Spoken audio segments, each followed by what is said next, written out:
Hello friends, welcome you all. तो आइए बात करते हैं। हमने अपनी 1.1 इम्पोर्टेंस ऑफ केमिस्ट्री के बारे में कर लिया था क्लियर, उसको फिनिश कर लिया था और जहाँ तक है आपने उसे एक बार पढ़ के रिवाइज भी कर लिया होगा। अच्छा, इसके बारे में आपको अब एक ऑब्जेक्टिव है हमारा इम्पोर्टेंस ऑफ केमिस्ट्री से रिलेटेड, तो उसके लिए हमें इसमें से लिमिटेड बेसिक पॉइंट्स ले लेने हैं। जैसे इम्पोर्टेंस ऑफ केमिस्ट्री हमारी बहुत वाइड एरिया में यूज़ होती है, डाइवर्स एरिया में, ठीक है। और उसके ड्रग्स, लाइफ सेविंग ड्रग्स जो सिस्प्लेटिन, टैक्सोल हमें मिलते हैं, और जो उसने अभी रिसेंटली जो specific magnetic, electric, optical properties से हमारी को नई चीज़ें प्रोवाइड कराई हैं, सुपर कंडक्टिंग सैरामिक्स, कंडक्टिंग पॉलीमर्स, इस सब को हाईलाइट कर लेंगे, हम अपने नोट्स में लिख लेंगे या फिर हम अपने माइंड में रखेंगे। आइए हमारे नए टॉपिक के बारे में हम बात करते हैं आगे, nature of matter. You are already familiar with the term matter. आप पहले से ही मैटर को जानते हैं फ्रॉम योर अर्लियर क्लासेस। अपनी पिछली क्लास से 9 से ही आ गया था मैटर हमारे कोर्स में। Anything which has mass and occupies space is called matter. कोई भी चीज़ जो ऑक्यूपाई करती है मास, विच हैज़ मास, जो जिसमें मास होता है, जिसमें मास होता है और ऑक्यूपाइज करती है स्पेस को, उसे हम मैटर बोलते हैं। ये हमें पहले से याद है तो इसे अंडरलाइन करने की ज़रूरत नहीं है। ये हम फिगर 1.1 में देख सकते हैं अरेंजमेंट कैसा होता है पार्टिकल्स का in solid, liquids and gases state में। सॉलिड में वो काफ़ी क्लोज हैं, आपस में काफ़ी लिंक्ड हैं। लिक्विड में उनमें थोड़ा लिंक्ड हैं, जुड़े हुए हैं, पर थोड़ा थोड़ा स्पेस है। और गैस में वो बिल्कुल ही अलग हैं, ठीक है। Everything around us, for example, book, pen, pencil, water, air, all living things, etc., are composed of matter. You know that they have mass and they occupy space. हमारे आसपास जो भी चीज़ें हैं, नॉन लिविंग थिंग्स, वो सब matter से composed हैं, मैटर से मिलके बनी हुई हैं। और क्योंकि आप जानते हो कि उसमें मास है और वो स्पेस ऑक्यूपाई कर रही है। You are also aware that matter can exist in the 3 physical states। और आप इस चीज़ से भी अवेयर हैं कि जो मैटर है वो 3 फिजिकल स्टेट्स में होता है, solid, liquid and gas. The constituent particles of matter in these 3 states can be presented as shown in figure 1.1। और जो इनके पार्टिकल्स हैं, कॉन्स्टिट्यूएंट पार्टिकल जिससे मिलके बना होता है, वो उनमें फिगर आपने देख ही रखे हैं।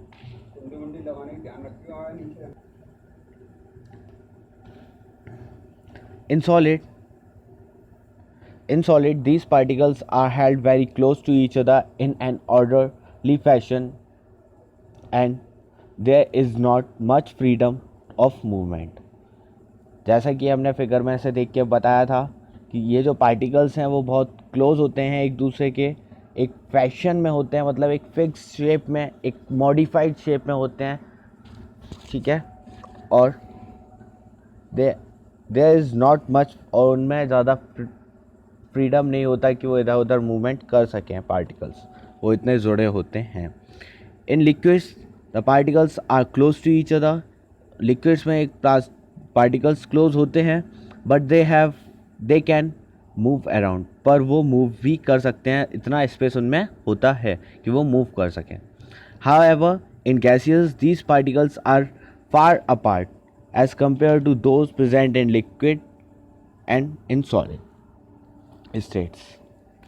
और अगर हम बात करें गैस की, तो ये पार्टिकल्स काफ़ी दूर दूर होते हैं इन कंपेयर उन लिक्विड्स और सॉलिड के कंपैरिजन में, काफ़ी अलग अलग होते हैं और काफ़ी इजीली मूव कर सकते हैं।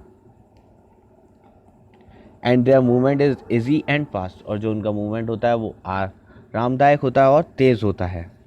Because of such arrangement of particles different states of matter exhibit the following characteristics. और उनके इन डिफरेंट नेचर्स के अकॉर्डिंग उनकी कैरेक्टरिस्टिक्स बताई गई हैं। पहली कैरेक्टरिस्टिक्स हमारी सॉलिड की है कि solid have definite volume and definite shape.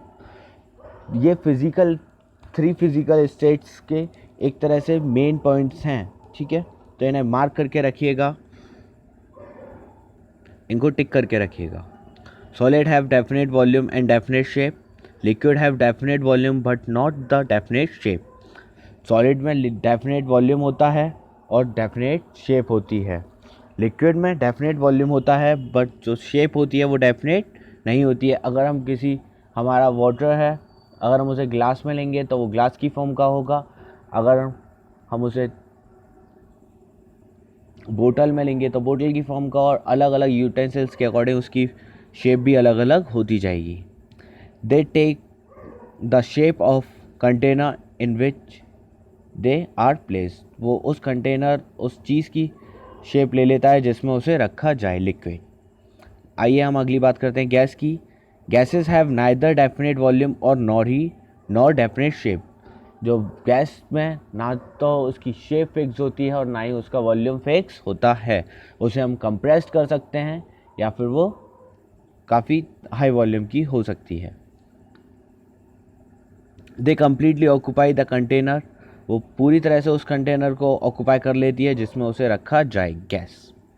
These three states of matter are inconvertible by changing the condition of temperature and pressure. ये एक दूसरे में, ये जो स्टेट्स हैं तीनों, ये एक दूसरे में इनकन्वर्टेबल होती हैं, मतलब सॉलिड लिक्विड में चेंज हो जाता है और लिक्विड गैस में, और गैस लिक्विड में चेंज हो जाती है और लिक्विड सॉलिड में। सॉलिड लिक्विड में और लिक्विड गैस में हीट से चेंज होता है, और जबकि गैस लिक्विड में और लिक्विड सॉलिड में कूलिंग से चेंज होता है। ठीक है, ये हमारा प्रोसेस है एक तरह से। On heating a solid usually change to a liquid and the liquid on further heating change to a gaseous state. In the reverse process a gas on cooling liquefies to the liquid. जो gas होती है अगर उसे cool किया जाए तो वो liquefy हो जाती है, कन्वर्ट हो जाती है लिक्विड में, और जो लिक्विड को कूलिंग किया जाए तो वो फ्रीज हो जाता है, जम जाता है सॉलिड में। एट द माइक्रोस्कोपिक और bulk level matter can be classified as mixture और प्योर सब्सटेंसेस। अगर एक बहुत गहराई में जाके देखा जाए और अंदर के लेवल में जाके देखा जाए तो जो मैटर को दो तरह से क्लासिफाई किया जाता है, मिक्सचर्स में और प्योर सब्सटेंसेस में।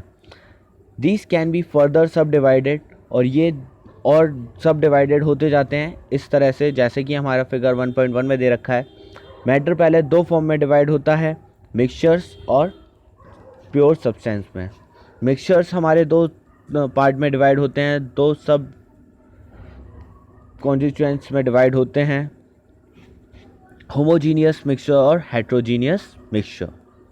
और प्योर सब्सटेंस हमारे एलिमेंट्स और कंपाउंड्स में। तो आइए हम इन सब की डिफाइन देखेंगे और इन सब के बारे में जानेंगे। ये हमारा क्या है, classification of matter. Classification of matter किस बेसिस पे किया जाता है कि मैटर के सब कॉन्स्टिट्यूएंट्स क्या हैं। ठीक है, मैटर के सब कॉन्स्टिट्यूएंट्स हैं। सबसे पहले मैटर में दो पार्ट्स होते हैं, मिक्सचर ऑफ प्योर सब्सटेंसेस। ठीक है, और फिर और दो पार्ट्स हो जाते हैं। तो पढ़ते हैं इसके आगे। Many of the substance present around you are mixtures. हमारे आसपास ज़्यादा से ज़्यादा जो चीज़ें पाई जाती हैं वो मिक्सचर्स होती हैं। For example sugar solution in water, air, tea etcetera are all mixtures. ये सब मिक्सचर हैं। पानी में शुगर मिली हुई या एयर, टी, सब ये मिक्सचर्स हैं। अ मिक्सचर कंटेन टू और मोर सब्सटेंसेस प्रेजेंट इन इट। जो मिक्सचर होता है उसमें दो या दो से ज़्यादा सब्सटेंस प्रेजेंट होते हैं उसके अंदर। इन एनी रेशियो, किसी भी रेशियो में, उसका कोई फिक्स रेशियो हमें गिवन नहीं होता। Which are called its components, और जिसे उनके कंपोनेंट्स कहा जाता है, जो उनमें पार्टिकल्स, जो उनमें सब्सटेंसेस मिक्स होते हैं, क्या कहा जाता है, कंपोनेंट्स। अ मिक्सचर में भी होमोजीनियस और हेट्रोजीनियस। मिक्सचर होमोजीनियस भी हो सकता है और हेट्रोजीनियस भी हो सकता है।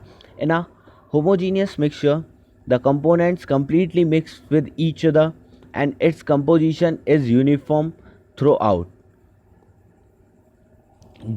अगर हम बात करें होमोजीनियस मिक्सचर की तो इसके जो कंपोनेंट्स होते हैं वो कम्प्लीटली मिक्स होते हैं एक दूसरे में।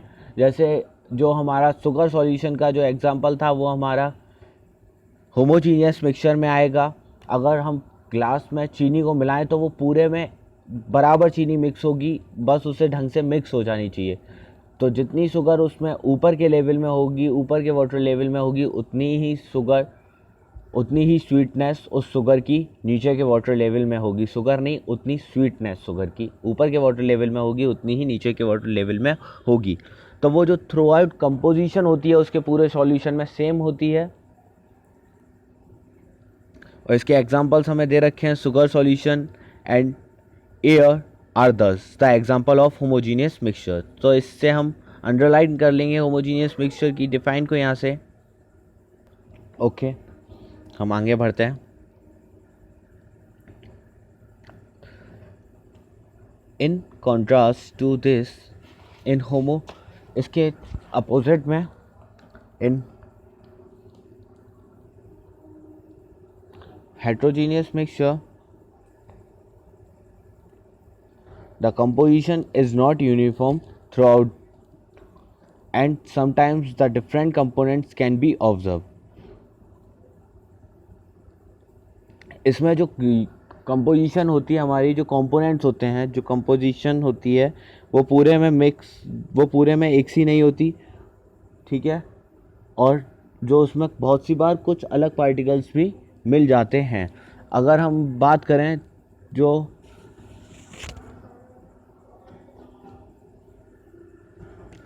करें अगर pulses are mix with grains, अगर चावल को दाल के साथ मिक्स किया जाए तो उसमें जो कंपोजिशन होगी वो एक सी नहीं होगी, ठीक है। उनके बीच में कहीं पे दाल कम हो सकती है, चावल ज़्यादा हो सकते हैं, या कहीं पे दाल ज़्यादा चावल कम हो सकते हैं, ठीक है। तो उनके बीच में जो कंपोजिशन होगी थ्रू आउट पूरे में एक सी नहीं होगी, ठीक है, अलग अलग होगी।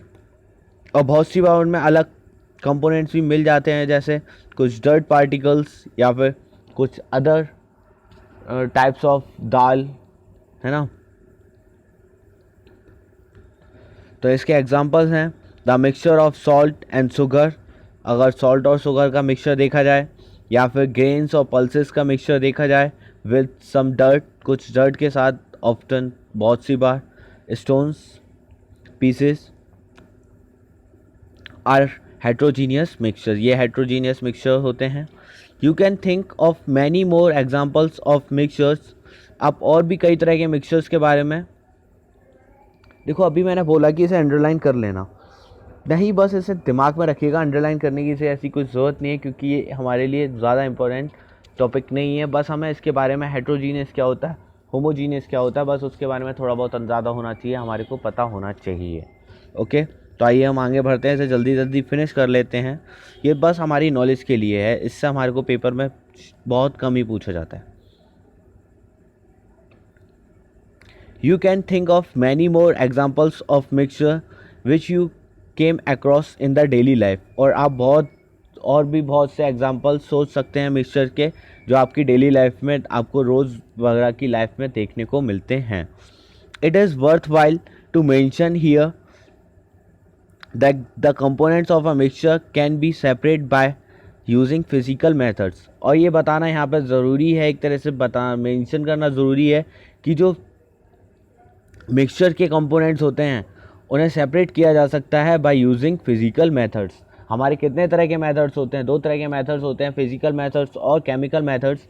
फिजिकल मेथड्स में ये जो सारे मेथड्स हमें गिवन है यहाँ पे, simple hand picking, filtration, crystallisation and distillation, ये आते हैं, और जबकि केमिकल मेथड्स में रिएक्शंस आती हैं। ओके, तो जो मिक्सचर्स हैं इनके कंपोनेंट्स को अलग किया जा सकता है, दोनों ही तरह के मिक्सचर्स के कंपोनेंट्स को, बाय यूजिंग फिजिकल मेथड्स को। ओके, अब हम बात करते हैं प्योर सब्सटेंस की। Pure substance have characteristics different from the mixtures. जो प्योर सब्सटेंस होते हैं इनकी कैरेक्टरिस्टिक्स अलग होती हैं मिक्सचर्स से। They have fixed composition whereas mixture में contain the components in any ratio. जो प्योर सब्सटेंस होते हैं इनमें की जो पोजीशन होती है, इनकी जो कंपोजिशन होती है वो सेम होती है, वो फिक्स होती है, और जो मिक्सचर्स की कंपोजिशन थी वो किसी भी रेशियो में नहीं थी, वो हम अपने अंदाजे अपने टेस्ट के अकॉर्डिंग रखते हैं। पर जबकि जो प्योर सब्सटेंस होते हैं इनकी जो कंपोजिशन होती है वो फिक्स होती है। Okay, and their composition is variable, और उनकी कंपोजिशन वेरिएबल है। ये मिक्सचर का ही पॉइंट है। Okay, copper, silver, gold, water, glucose are some example of pure substance. ये कॉपर, सिल्वर, गोल्ड ये कुछ एग्जाम्पल्स हैं हमारे प्योर सब्सटेंस के। Glucose contains carbon, hydrogen and oxygen. अगर हम बात करें, ये भी एक एग्जाम्पल ही है हमारा प्योर सब्सटेंस का ग्लूकोज, तो उसमें कार्बन, हाइड्रोजन, ऑक्सीजन एक फिक्स रेशियो में होती है, एंड दस like all other pure substance has a fix composition. और बाकी और प्योर सब्सटेंस की तरह उसका कंपोजिशन भी फिक्स्ड होता है। Also the constituents of pure substance cannot be separated by simple physical method। और जो constituents होते हैं जो इनसे मिलके constituents बोलते हैं किसी भी substance का basic element। तो जो constituents होते हैं वो pure substances के उन्हें separate नहीं किया जा सकता फिजिकल मेथड से। ओके, इन्हें किससे अलग किया जा सकता है? केमिकल मेथड से। ओके, केमिकल रिएक्शंस से। Pure substance can be further classified into elements and compounds।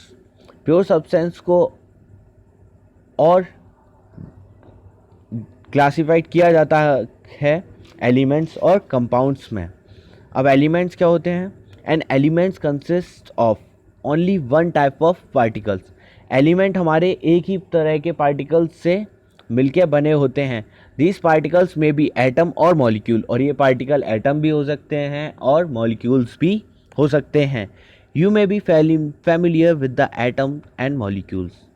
आप एटम्स और मॉलिक्यूल से पहले से फैमिलियर हो पिछली क्लासेस से।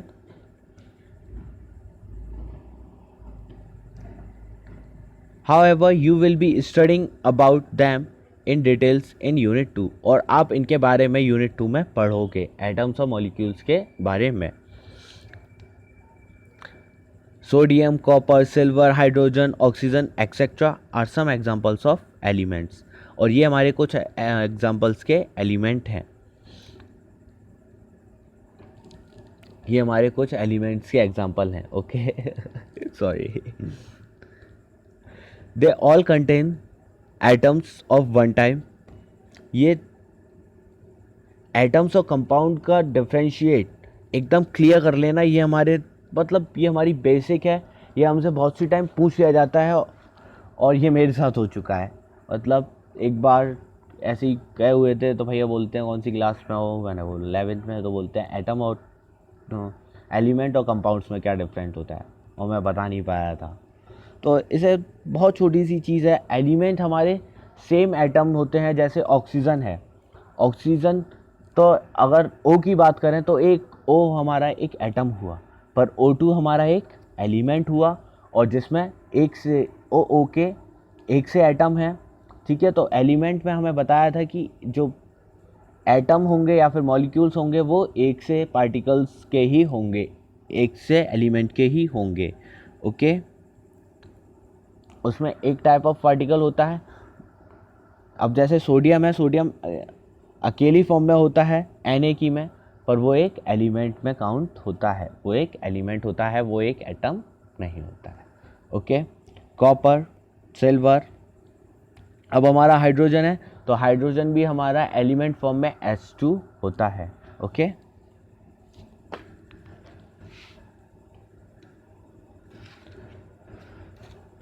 आगे are some examples of element.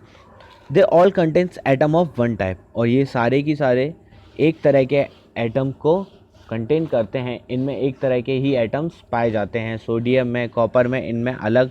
अब सोडियम में हाइड्रोजन का एटम पाया जाएगा क्या? नहीं। ठीक है, सोडियम में सिर्फ सोडियम होगा, इसलिए ये एलिमेंट होता है।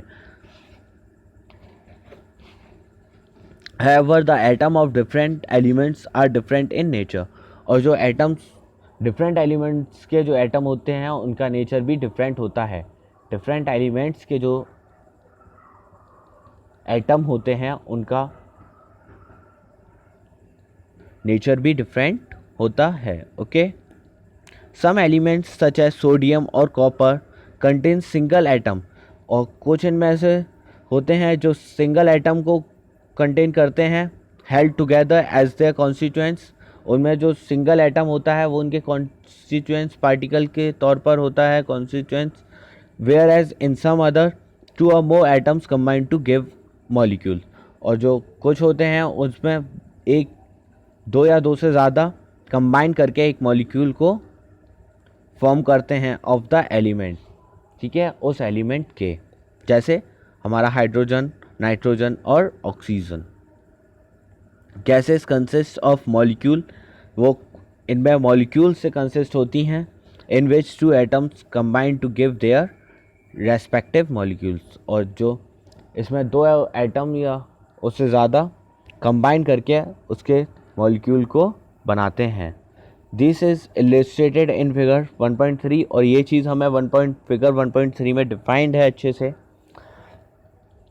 When two or more atoms are different elements, जो दो या दो से ज़्यादा एटम्स होते हैं अलग अलग एलिमेंट्स के, जो दो या दो से ज़्यादा एटम्स होते हैं अलग अलग एलिमेंट्स के, वो कंबाइन करके एक मॉलिक्यूल कंबाइन करते हैं और बनाते हैं द मॉलिक्यूल ऑफ कंपाउंड। वो कंबाइन करके क्या बनाते हैं? मॉलिक्यूल बनाते हैं, किसका? कंपाउंड का। मॉलिक्यूल बेसिकली क्या है? जिसमें एक से ज़्यादा एटम हो, जिसमें एटम कंबाइन करके आ रहे हो, वो मॉलिक्यूल है। पर मॉलिक्यूल डिफ्रेंशिएट हो जाता है। एलिमेंट में मॉलिक्यूल एक से होते हैं, मतलब उन जो एलिमेंट का मॉलिक्यूल होता है उसमें एटम्स एक ही तरह के होते हैं, और जो कंपाउंड का मॉलिक्यूल होता है उसमें अलग अलग तरह के एटम्स होते हैं, ठीक है। The example of some compounds are water, ammonia and carbon, और कुछ कंपाउंड्स के जो एग्जाम्पल हैं वो है वाटर हमारा, अमोनिया और कार्बन, क्योंकि इसमें वाटर में H और O, हाइड्रोजन और ऑक्सीजन दोनों आ गया। अमोनिया में N और H, नाइट्रोजन और हाइड्रोजन आ गया, ठीक है, अलग अलग एटम्स आ गए, ठीक है, अलग अलग एलिमेंट्स के एटम आ गए। तो इधर फिगर को एक बार और डिस्क्राइब कर देते हैं हम आपके लिए। Atoms of different elements they रखे हैं, सबसे पहले अलग अलग एटम दे रखे हैं, फिर उसके बाद आपको मॉलिक्यूल को डिफाइन किया है, हाइड्रोजन के, ऑक्सीजन के मॉलिक्यूल को डिफाइन किया है। Okay, clear. और देन कंपाउंड के मॉलिक्यूल को डिफाइन किया गया है। ये हमारे क्या हैं? वाटर और कार्बन, CO2, ये हमारे कंपाउंड के एग्जाम्पल हैं, कंपाउंड के मॉलिक्यूल हैं। कार्बन डाइऑक्साइड, शुगर एक्सेट्रा, वो कार्बन था ना, वो पूरा कार्बन डाइऑक्साइड है। ओके, आप लोगों के लिए तो सिंपल है, आप लोग चाहो तो इस वीडियो पे ना भी ध्यान रख के आप अपनी बुक खोल के सिर्फ इसे सुन सकते हो, तो भी आपको अच्छे से क्लियर होगा। और नहीं तो आप, अगर आपके पास इस टाइम पे बुक नहीं हो और आप वीडियो को देख रहे हो, तो वीडियो से भी क्लियर होगा। इसीलिए मैं आपके लिए यहाँ पे बुक का जो पूरा पेज है उसे रखा है, ठीक है, जिससे आपको अगर ऑडियो की तरह से इसे सुनना है तो ऑडियो की तरह, और वीडियो की तरह सुनना है तो ये आपके दोनों तरह से हेल्प करे। ओके, अच्छा, पर हाँ, एक और चीज़, जो इसकी पहली और 2 वीडियोस थी वो, उसमें आवाज़ वगैरह काफ़ी ख़राब थी, और बाकी चीज़ें भी, क्योंकि वो उस बेसिस पर बनाई नहीं थी। पर मेरी चीज़ें एक टाइम तक तैयार हो गई, तो फिर उन्हें मॉडिफाई करने की जगह मैंने उन्हीं को रिप्रेजेंट कर दिया आप लोगों के सामने। तो प्लीज़ उसकी वजह से परेशान ना होइएगा। अगली वीडियोस आपको ये इस तरह की वीडियोस की तरह मिलती हैं, अगर आपको ये वीडियो पसंद आती है तो। अगर इसमें भी आपको कोई कमी लगती है तो प्लीज़ कमेंट कीजिए, मुझे बताइए। Okay, the molecule of water and carbon dioxide are represent in figure 1.4। ये आपको पहले बता दिया कि ये मॉलिक्यूल दिए हुए हैं कंपाउंड्स के। आगे, you have seen above a water molecule, आपने अभी वाटर मॉलिक्यूल को देखा ऊपर, comprises 2 hydrogen atom and 1 oxygen atom जो अपने अंदर पॉजेस करता है, कंप्राइज करता है 2 हाइड्रोजन के एटम और 1 ऑक्सीजन का atom. Similarly a molecule of carbon dioxide contains 2 oxygen atoms combined with 1 carbon atom. और इसी तरह से आपने कार्बन डाइऑक्साइड का एटम देखा जिसमें 2 हाइड्रोजन एटम कंबाइंस कर रहे हैं एक कार्बन एटम के साथ। Thus the atom of different element are present in a compound in a fixed ratio, एक फिक्स रेशियो में। अब कार्बन डाइऑक्साइड में 2 से ज़्यादा, मैंने हाइड्रोजन बोला ना इससे पहले, हाइड्रोजन नहीं ऑक्सीजन कार्बन डाइऑक्साइड में, सॉरी ठीक है।